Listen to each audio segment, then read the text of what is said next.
Missouri Governor Jay Nixon just finished up his final State of the State address, and Representative Gina Mitten has some thoughts on what the governor said and didn't say. The Richmond Heights Democrat joins us next on another edition of Politically Speaking.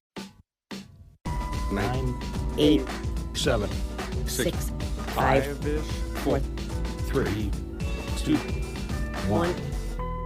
I think that is fair As to I say. say, hands to kiss and babies to shake. But I think my record speaks for itself. That's a really good question. Hello and welcome to the Politically Speaking podcast. I'm your host, Jason Rosenbaum, a reporter with St. Louis Public Radio. Joining me in studio in St. Louis is colleague Joe Mannies and the state representative that represents the stretch of road that I drive through every day to get to work. We have in studio today Representative Gina Mitten, 83rd District. Now, before we pelt you with hard-hitting questions, just tell us a little bit about what the district encompasses, because it's a fascinatingly, I was going to say strange district, but I know you don't want to insult the good people of your district. Absolutely not. I mean, it was a part of the redistricting in 2012. It took parts of 5 former state rep districts, so it does have a kind of a mishmash, as it were, but I run roughly from Rock Hill to The Hill, and I include all of Rock Hill, most of Brentwood, all of Maplewood, parts of Richmond Heights south of I-64, parts of Webster Groves, and a third of my voters are actually in the city of St. Louis in the 23rd, 24th, or 10th wards, or roughly Franz Park, Clifton Heights, Allendale. And what I was referring to is you include parts of Hampton, and that is a very busy thoroughfare. That's right. The Drury Inn right there is in my district. The Drury Inn was where people came to stay when my wife and I got married. Oh. Now, I first met you during the whole Steve Brown stuff. That's right. Yes. Because Steve Brown was the up-and-coming state rep who had to resign during the Jeff Smith scandal, and the bottom line is you were among this is when the lines were very different. Correct. And so you were among the people who were looking at possibly replacing. That's right. When it was a 73rd, and it was basically Yes. a north-south district running from Maplewood to U City, I believe. Yes, I mean it's so funny in the county, particularly. The state rep districts were changed dramatically during redistricting, and so there's a lot of people in different numbers and in different areas totally. Yes, it is very difficult to walk some of those doors in 2012, to explain to voters, for instance, in Representative Kirkton's district, to say, no, I didn't do that. You're not primarying Representative Kirkton. Exactly. Now, we could talk about your strange district for hours, but we want to know a little bit more about you, how you got into politics, and your background. So, first of all, I'm going to short circuit Joe here. Where did you go to high school? And you stole my question. I always like stealing her thunder, but just tell us a little bit about yourself. Well, actually, I went to high school at University City, but I didn't graduate. I'm a high school dropout, so that makes me a little more unique, I would say, amongst my colleagues in the General Assembly. But I grew up in U City. And went to U City schools, Delmar, Harvard, and Brittany Woods, and U City High. And then I moved to Los Angeles for a while and came back to Missouri in the mid-1980s and have been here ever since. Do you want to talk about why you were in L.A.? Well, my parents were divorced. My mother moved there, and then about a year after I moved to L.A., my mother moved to New York. Oh, wow. So I took my GED within weeks of turning 16, and I worked full time, and I went to night school for close to 20 years before I got my bachelor's degree. Wow, yeah, because L.A. is so different from. And it was an interesting time and place and an interesting age, but I also knew that I wanted to have children and own my own home, and I didn't think that Southern California was the place for me to do that. Now you're one of the few elected officials with a very prestigious law degree from Washington University. I am. I'm high school dropout to WashU Law. You got your law degree, I think, in 2005, according to your bio. Yes, that's right. So as I said, I worked full time and went to night school on and off for a lot of years. I worked as an office clerk when I lived in Los Angeles in a law firm, and then I was a legal secretary. And when I moved to St. Louis, I continued as a legal secretary, ultimately became a paralegal. And during that time, I was also going to night school. I have an associate's degree from St. Louis Community College at Merrimack in legal assistance, and then got my bachelor's degree at UMSL and then a law degree from Washington University. I've always remarked that it's rare to find a Washington University law degree holder in any elective politics, because I think that they all go out of state and get very lucrative jobs Now or something like that. that's just the misconception. My daughter, by the way, is a WashU law grad. So I know I'm a very assumptive, stereotypical person, as you can probably tell. As is my husband, for the record. Yes. And I'm just trying to remark that it's a very, very excellent school. My wife works there as an engineering librarian, and it's the higher education jewel of St. Louis, so to speak. Yes. It is, and I was No fortunate enough to question. get a scholarship that made it possible. Yeah. So you were on the Richmond Heights City Council before you ran for the state legislature in 2012, not in a committee setting, as Joe alluded to. What prompted you to get involved in politics in the first place? My father, actually, my mother is a teacher, and my father was a minister and a psychologist who worked at the state hospital for years and years. And so, I grew up spending my Sundays at the nursing home. And so community service and public service was just instilled in my family and I from very young ages. And so I kind of went from that. My first political protest was when Ronald Reagan fired the air traffic controllers. I actually lived in Los Angeles at the time. And my first door knocks were for Jimmy Carter in 1980. I don't even know if I was old enough to vote. So I kind of went from being someone that was active in those kinds of roles. And in 2004, when an opportunity to join the council presented itself, I just sort of realized, well, maybe being on the policy side instead of the activism side has some benefits to it. And lo and behold, I found that I enjoyed it and could be fairly effective at it. And that's sort of what prompted me to go to the next step. So what prompted you after you served on the Richmond Heights City Council, I guess, for 9 years? 2004 till 2012, December 31st, 2012, I think. What kind of compelled you to move from the municipal arena to the state arena? Well, and again, I think that's just sort of a logical next step. And frankly, some colleagues and other reps suggested that I think about it. It wasn't something that I would have thought about at all in 2004, but when somebody said, I think you might be good at it, you should consider it, and I thought about it and decided to do it. And you ran in a Democratic primary in 2012 against Jim Trout, who, for many of our listeners who have long memories in Missouri politics, was kind of the impetus behind getting rid of a bill in 2006 that waived campaign finance limits. He was kind of the plaintiff in that suit. It was a successful suit. Campaign finance limits were reinstated, and then in 2008 they were taken off again. So it's kind of a footnote, and he was also a state Senate candidate in 2008, unsuccessful. Mm-hmm. And that was a situation where the Democratic primary was the election, because it's a very Democratic district. But what was it like running in that race? It was the same race that I would have run whether Mr. Trout had been in it or not, in that, it was knocking doors and making sure that I got my message out. Again, I had been involved in Richmond Heights politics. My husband's been on the Maplewood Richmond Heights School Board for a very long time. I have not only, close friends, but I have family that lived in the city, in the district.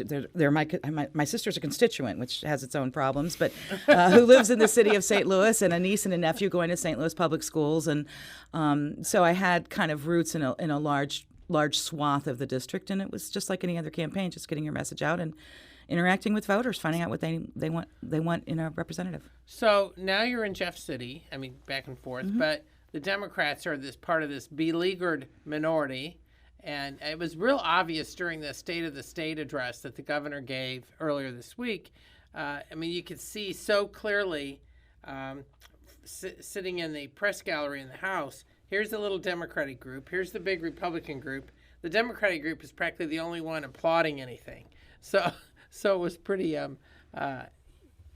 humorous in some ways. It's sad, from looking at it. So I'm just curious about how do you try to get anything across when you're in such a small minority, when the Republicans have an effective veto-proof majority in the House if they want to exercise it? Well, that's certainly tough. I'm a firm believer in the idea that you actually can get a fair amount accomplished if you're willing to not take the credit for it.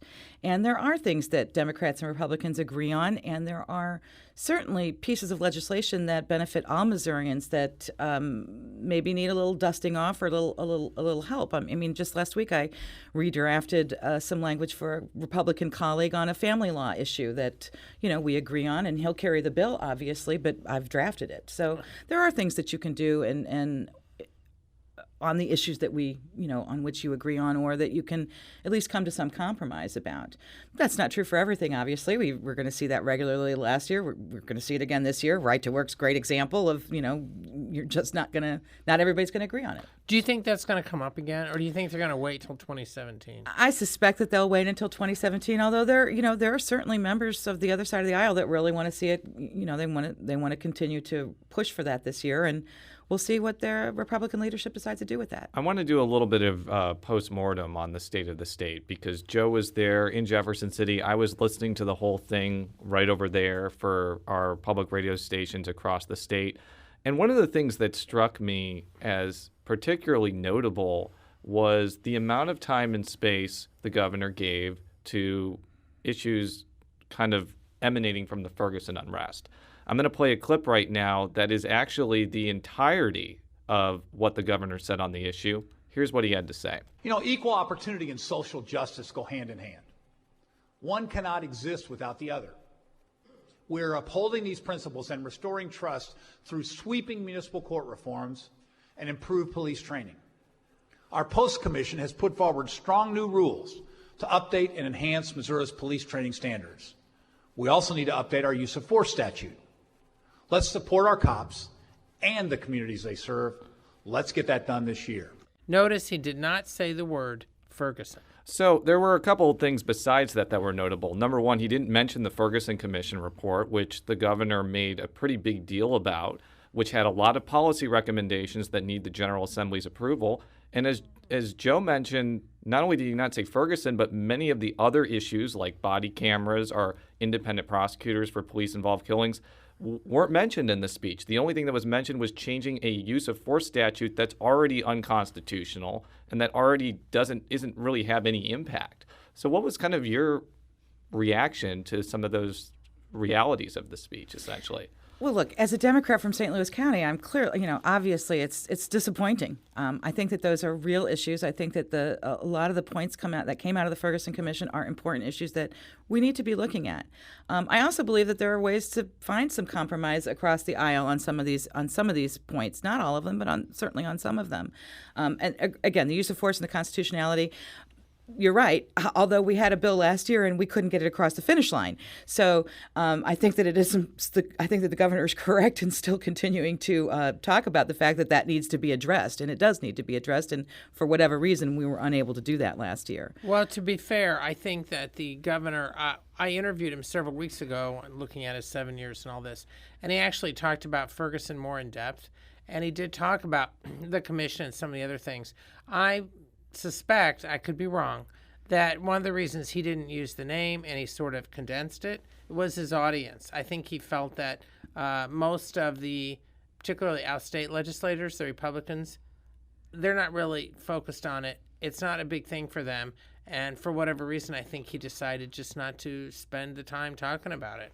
Yeah, but I think that the other thing that he kind of alluded to was the fact that in 2015 there was a major overhaul of municipal governance passed that impacted St. Louis County and elsewhere.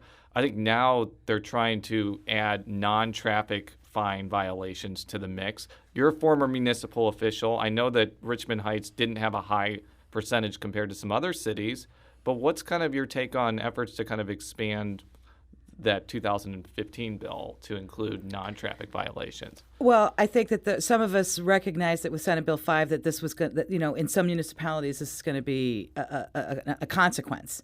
And it's a tough balance. There's no other way to describe it. It's a tough balance. I think that cities need to be able to have ordinances to maintain their cities. Nobody wants to live. Look, my constituents in the city of St. Louis, one of their biggest complaints during the summer months when I go to neighborhood meetings are all of the lots, the homes that don't have, they have absentee owners, for better or worse, with lawns that are 12 inches high or 18 inches high. And so those are reasonable complaints, and there needs to be a way for cities or municipalities to enforce some of those codes. We want to have safety. We don't want to be nobody wants to live next to derelict buildings that could crumble or explode or whatever. So the question is how to find a balance between a city's need and desire and their constituents' desire to have reasonable ordinances that are effectively enforced and overzealous cities that are using it as a means to collect revenue. And I understand where Senator Schmidt is coming from there, because he's pointing out places like Pagedale, which are basically ordinance happy.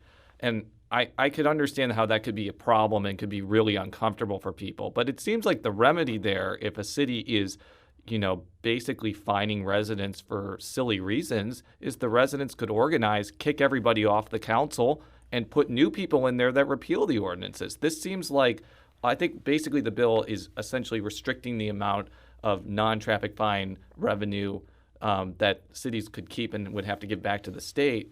And, I guess that maybe would be a disincentive for cities to be ordinance happy, but it seems like there's a more localized solution there, essentially. I agree absolutely. I mean, look, I'm from Richmond Heights. We're seeing some of that happen in Richmond Heights right now with the development that a pretty good-sized constituency opposes, and they're talking to their council, they're engaging, and we'll see what ends up happening. We've got a municipal election coming up in April, and in that district, actually, there's going to be a contested election. So I don't understand, frankly, why that's not happening in some other communities. One would hope that, frankly, the killing of Michael Brown could find some positive sense or some positive meaning out of that. And one of those things I would hope for is a more involved constituency. People don't vote in April elections, and that's a huge problem. It's a huge, huge problem. I want to play a clip now from House Speaker Todd Richardson. He was tapped to give the response to the State of the State speech. He said a lot of more specific things, but he provided this more general observation about the governor's State of the State speeches over the years. Here's what he had to say. In the State of the State speeches I've heard Governor Nixon deliver, he has always had a unique ability to connect with Missourians from every corner of the state with inspiring words and bold promises. However, the unfortunate truth that those of us who serve in this building know is that the Jay Nixon in speeches, press conferences, and television commercials is not the same Jay Nixon we see in the Capitol. Despite his many bold promises during his term in office, Missouri has continued to fall behind the rest of our neighbors and the rest of the country. Now, that's a common complaint from Republicans, that the governor is not engaged with the legislature enough. I'm not really sure what their take will be when there's a new governor, whether it be likely Democratic nominee Chris Koster or any of the Republicans. That's for another show. But what's kind of your take of that argumentation that the governor is kind of hands off and, says a lot of things but doesn't really follow through on things? Well, I mean, I can't say that that's my personal experience. I think that Speaker Richardson is certainly entitled to his opinion. Frankly, I don't understand how that benefits any Missourian to, in my opinion, sort of name call when what we need to be talking about is policy. And I think that those kinds of personal attacks, as maybe not attack is too strong, but those sort of personal jobs that doesn't help. That doesn't help any Missourian. It doesn't. Now, if the governor was more involved, whether he is or isn't, but let's say he was more engaged than he is on a day-to-day level with the General Assembly, would the Republicans accuse him of A, meddling, or B, just ignore him anyway? I'm just curious on your take on it since you're there. I don't see any reason to think that would not be a likely outcome. And maybe the accusation of meddling is, I don't know that I can speak to that necessarily, but when the governor has engaged, it's not always been a positive experience. Let's put it that way. Yeah. For the Democrats or for him or both? I would say for him. I mean, for him, yeah. I think that, look, we've talked about this already, there's a super Republican majority there. And so, again, trying to engage and trying to make legislation better or come to compromise is not always successful when there's that imbalance of power. Now, one of the issues that Richardson has brought up right away, and that General Assembly is already dealing with, is the whole question of ethics rules, regulations, changing the laws. This has to do with how public officials behave. Now, it's not going to necessarily affect the scandals of earlier in 2015 that led to the Speaker Deal from the St. Louis area to have to step down, and a state senator from the other side of the state who was a Democrat who had to step down. I'm interested in your take on this, particularly because you are a woman legislator, and there have been some complaints from some women legislators that they are not either treated seriously or worse in the General Assembly. I'm interested in your take on that. And just as a postscript, you were one of the first people to say that Speaker Deal should step down from his leadership position after this news broke. And it was he actually stepped down from office, which was actually farther than you'd asked. But I just want our listeners to know that. But continue. Well, first of all, they're two separate issues. And so the ethics stuff that we're talking about has nothing to do, in my opinion, with the scandals that we saw last year. There has been a change in the House policy. That process was, in my opinion, not handled very well by the majority leadership in the General Assembly. In fact, I would say that it was handled abysmally. There was a, quote, task force that I don't believe ever met during the first part of the summer. Then it was suddenly shifted over to the Administration Accounts Committee. I believe that Representative Kip Kendrick from the Columbia area was a guest on your show during this time. And he spent an inordinate amount of time working, speaking to the colleges and trying to come out with some good policy that works for everybody. And this is not a partisan issue. It's, we've seen this.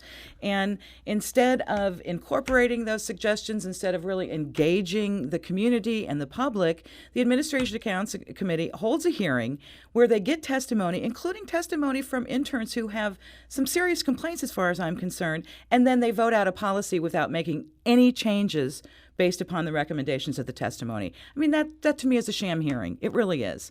There are problems with that policy. I would hope that we'll be able to address some of those things, but it's difficult on how do you sanction members for not following a policy that is short of actual harassment. So, for instance, we had the sexual harassment training in the last couple of weeks. I did attend, but one of my questions has always been what is the penalty for a representative that doesn't attend the sexual harassment training? Or, what's the penalty for somebody who breaks some of these rules? Exactly. Because that was one of the questions that I think I delved into.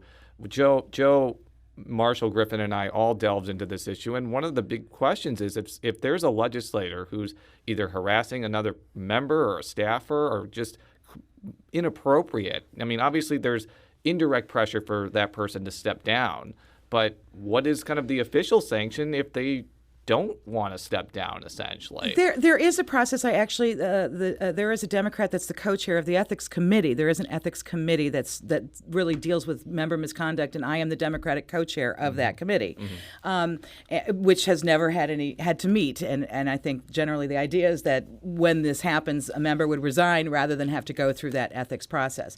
The problem is that the way that the rules for the ethics committee specifically, as well as the rules of the House generally, it's very limited circumstances. I believe that sexual harassment would fall under that auspices. And so that's sort of my problem, is that we're saying you have to follow. I'm a mandated reporter, for instance. Well, if I don't report sexual harassment that I see, I am not a harasser. I am not following the policy. So that shortcoming would not rise to the level of an ethics complaint under the House rules. But I'm certainly not following the policy, and I'm not playing as I should be. Now, there's the other side of this question, because that's one side of the ethical debate. The other side is debates about kind of lobbyist influence, lobbyist gifts, whether people can become lobbyists immediately after they end their legislative service. And that's been kind of the focus of the legislature now that it's back in session. I know that you've been somewhat critical of some of the bills that have come out. Just kind of lay out what you see as some of the shortcomings of this approach. So we've passed, last week I believe we passed 4, and there's 2 or 3 now in the queue. I am also the ranking member of the Government Oversight Committee that heard all of those bills. So of the 4 that we came out with last week, one, requires increased personal financial disclosures. And for your listeners that don't know, that's a form that elected officials have to fill out, basically saying that we're not sort of double dealing and don't have investments that would conflict with our duties. That's great. There's also one that has 30 days to report your travel outside of the state. My concern about that is it could be a gotcha bill. I think I voted no on it. But then we talk about what we call the revolving door of folks that lobby immediately afterwards. And, I think that folks can have differences of opinions about that. My biggest criticism about that bill was, first of all, it was touted as a year, and it was actually a session. Then they amended it and made it a full year.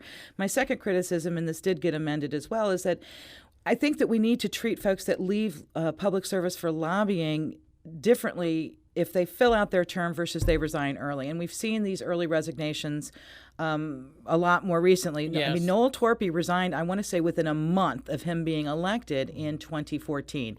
And that is just, it's not fair to the constituents. It's just not fair, no matter what side of the aisle you sit on. And I believe that folks that do, I think that should absolutely be prohibited. In fact, I think that there should be extra penalties for resigning early under those kinds of circumstances. I haven't read the bill super closely, but my understanding is the 1-year ban would kick in if a lawmaker runs for re-election or something like that. Well, here's the other part of that. So that part of that leaving early was addressed in that the clock now begins to tick at the end of your term. So in Noel Turpy's situation, the clock wouldn't start to tick until, basically the end of December of this year. But to address the other problem is that, no, it doesn't apply. It only applies to folks that are elected after now. So I'll use Representative Mike Colonna. He probably won't like me for this, but I'll use him as an example as a representative that's termed out. He's not going to be running for anything next year. Democrat from the city. Right. Go ahead. And who that has, there's nothing in this legislation that prohibits him from going immediately to lobbying. Yeah. And now, one of the things that I've noticed is that when some of these ethics bills make it to the Senate, they run into almost bipartisan opposition. I'm going to play a clip from Senator Joe Kevney, who was on our show a couple weeks ago, who was critical of the revolving door ban. And I just want to add that we had Dave Schatz on our show, who's a Republican, who made similar arguments. Here's what Senator Kevney had to say about the revolving door ban. We've got 197 legislators up there. They make a commitment to serve. They're term limited out 8 years in each house, so 16 years. You get and I'm not going to do that. I'm only serve 8 in the Senate, but you get a young man in there that can serve 16 years, and this is all he's ever done. When he gets to be 40 years old, you're going to put him out on the street with nothing to do. That's a conversation we need to have. And just so our listeners know, Kevney is the state senator from the city of St. Louis, and he is the minority leader for the Democrats in the Senate. Now, the reason I played that clip is not necessarily for you to respond or bash Senator Kevney, but it does that kind of speak to one of the reasons why why maybe the House Republicans aren't just putting forth a bill that says 2-year ban no matter what, because it's going to have problems getting through the Senate essentially. I think that you make an excellent point, and I think that the senator makes an excellent point as well. My beef is more if we're going to say that if the Republican leadership is going to say that we need a lobbyist ban, if we need to stop this revolving door, then it needs to apply to everybody. It needs to apply to folks that are in office today. I don't like the idea that we're going to pass a law that only applies to folks that are prospectively elected. If this is an issue that is important enough, then it should apply to everybody. It is another issue because there is a revolving door ban federally, but what we've seen is many people, instead of becoming lobbyists, become advisors or kind of non-lobbyists, but they're effectively still lobbyists. Is that going to be the impact if you do pass a 2-year revolving door in Missouri, that people are just going to find a way around it, essentially? I don't see any reason to think that would not be the case. I mean, sure, absolutely, you're going to see that. And again, we can talk about whether or not that's good policy, but if the argument is that it's good policy, then I think it should be applied universally. And frankly, I really do believe, I go back to my earlier point, which is that folks that leave office early, those constituents deserve better. Now, is any of this, in your opinion, going to really affect the climate in Jefferson City, which was the stuff that we've been talking about now, and also the whole thing about behavior. I mean, in that way, they are connected.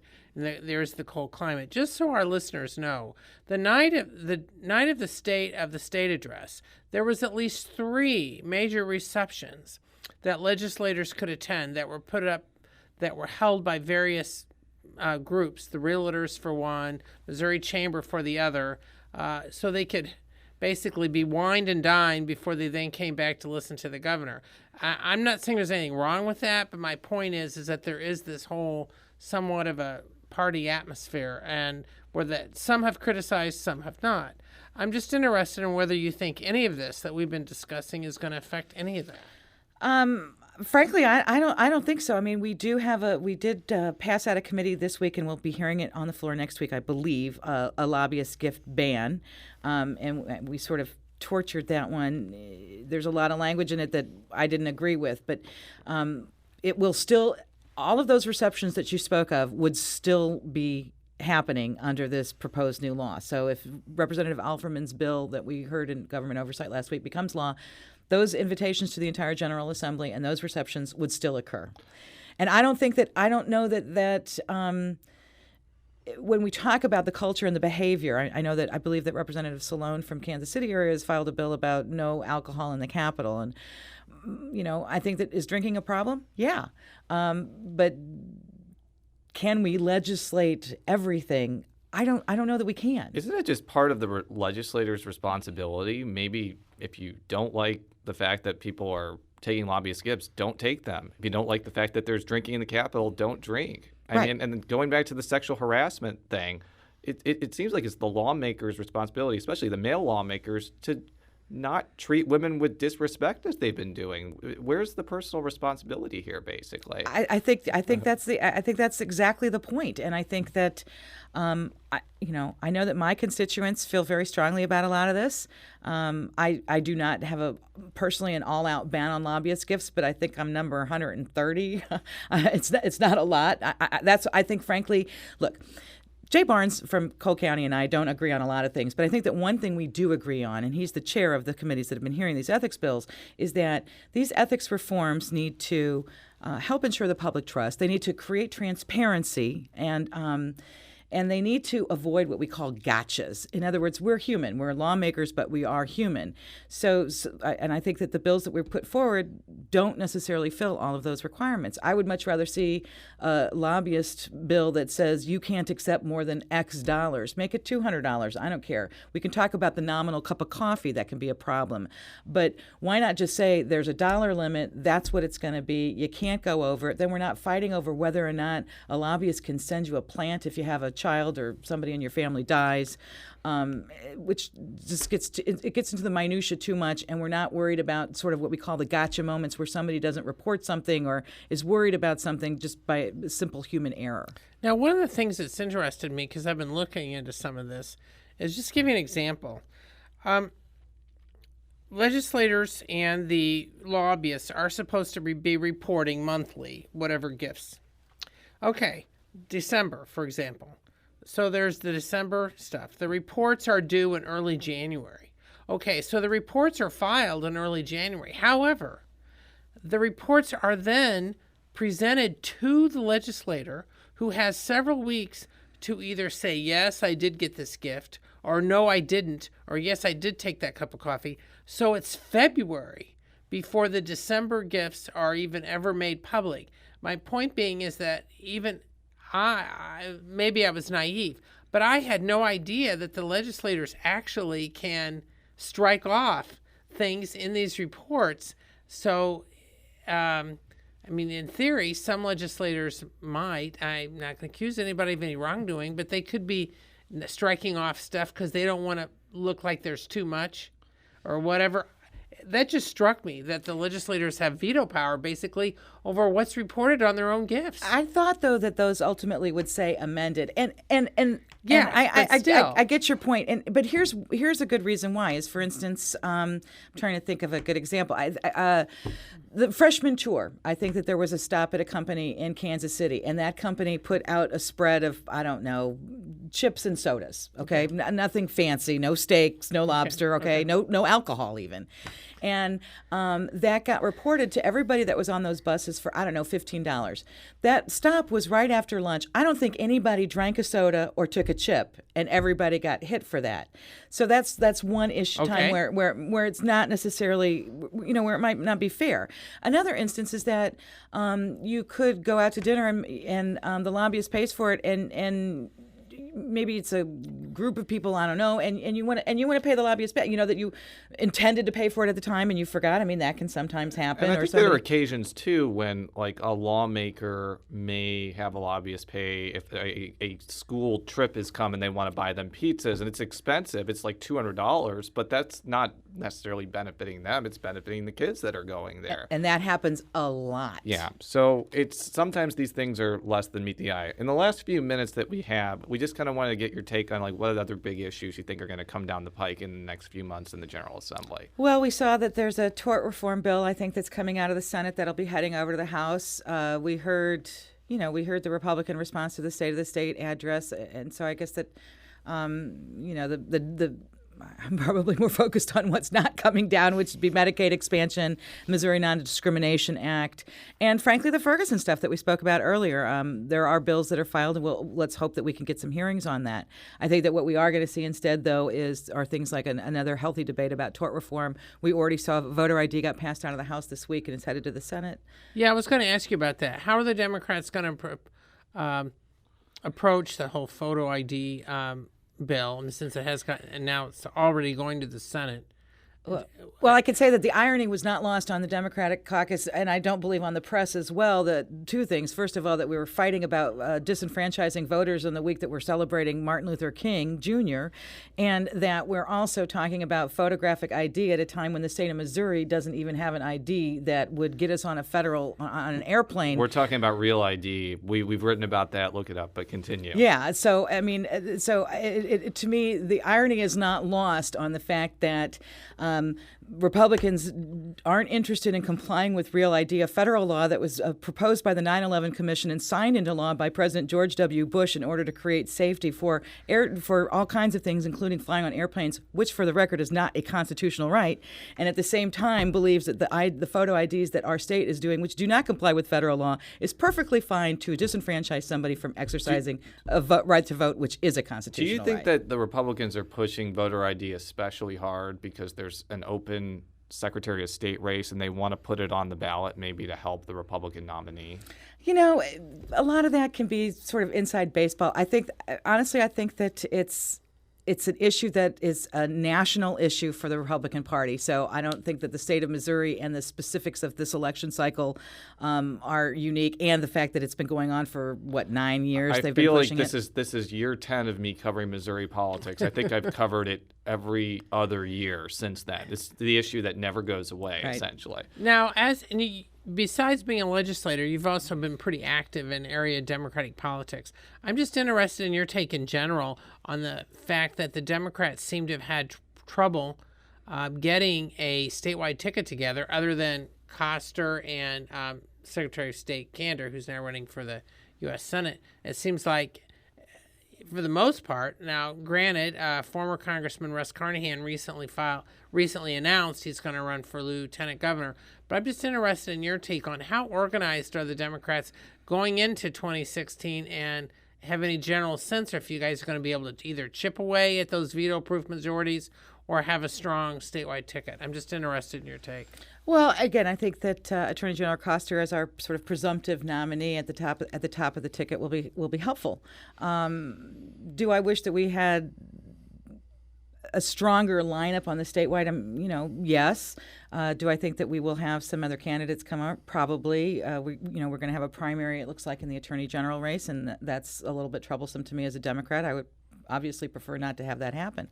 But as to chipping away at the majority, yeah, I think that there are some real opportunities there, particularly in a presidential year, and in a year when we have a lot of members that are termed out, unfortunately, on both sides of the aisle, but on the Republican side, obviously, there's a larger number than there are on my side of the aisle. So, yeah, I think that there are definitely opportunities there. And, every election year is different.